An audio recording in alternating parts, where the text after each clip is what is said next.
up. Why don't we just start there? Dr. Verma, I wasn't sure I understood your answer to Senator Moody a moment ago. Do you think that men can get pregnant?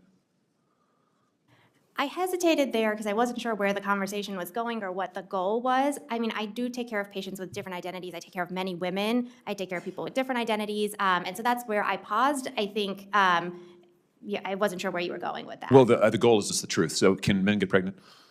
Again, the reason I paused there is I'm not really sure what the goal of the question is. The goal is just to establish a biological reality. You just said a moment ago that science and evidence should control, not politics. Absolutely. So let's just test that proposition. Can men get pregnant? I take care of people with many identities, but can men get pregnant? I take care of many women that can get pregnant. I do take care of people that don't identify as women. That Can men get pregnant? Again, as I'm saying, Let me just remind you what you testified to a moment ago. Science and evidence should control, not politics. Absolutely. So can men get pregnant?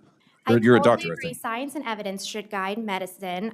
Do science and evidence tell us that men can get pregnant? Biological men, can they get pregnant? I also think yes/no questions like this are a political tool. And no, yes/no questions are about the truth, doctor. Let's not make a mockery of this proceeding. This is about science and evidence, and I'm asking you.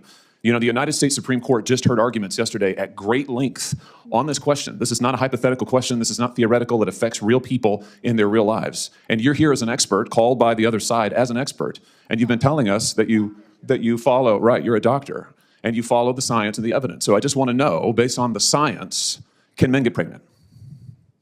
That's a yes or no question. It really is, I think. I think you're trying to reduce the complexity of a lot. I'm not. I'm trying to get, it's not complex. I'm trying to get to an answer, and I'm trying to test, frankly, your veracity as a medical professional and as a scientist. Can men get pregnant? I think you're also conflating This is male extraordinary. and female with... No, I'm not conflating male and female. They're two different things. There's biological men and there's biological women. And I want to know, can men get pregnant? What you were talking about is biological... You're not going to answer my question. Biological males. This isn't hard, doctor. Can men get pregnant? Yes or no?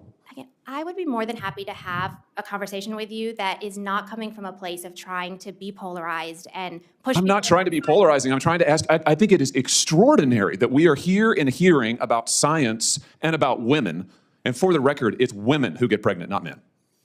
We are here about the safety of women and science that shows that this abortion drug causes adverse health events in 11% of cases. That's 22 times greater than the FDA label, another fact you haven't acknowledged, and yet you won't even acknowledge the basic reality that biological men don't get pregnant. There's a difference between biological men and biological women. I don't know how we can take you seriously and your claims to be a person of science if you won't level with this on this basic issue. I thought we were past all of this, frankly. I can't believe we're still here talking about this.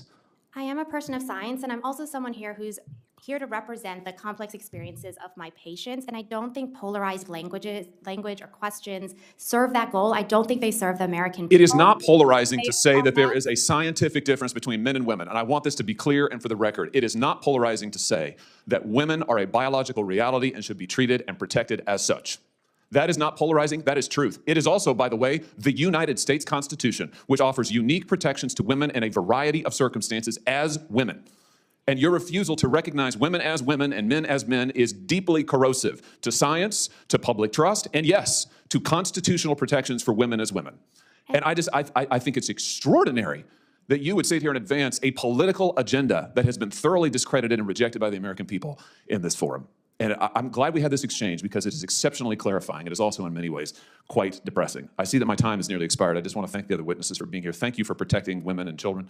Thank you for your valiant efforts. Thank you for following the science. And thank you, Mr. Chairman, for this hearing.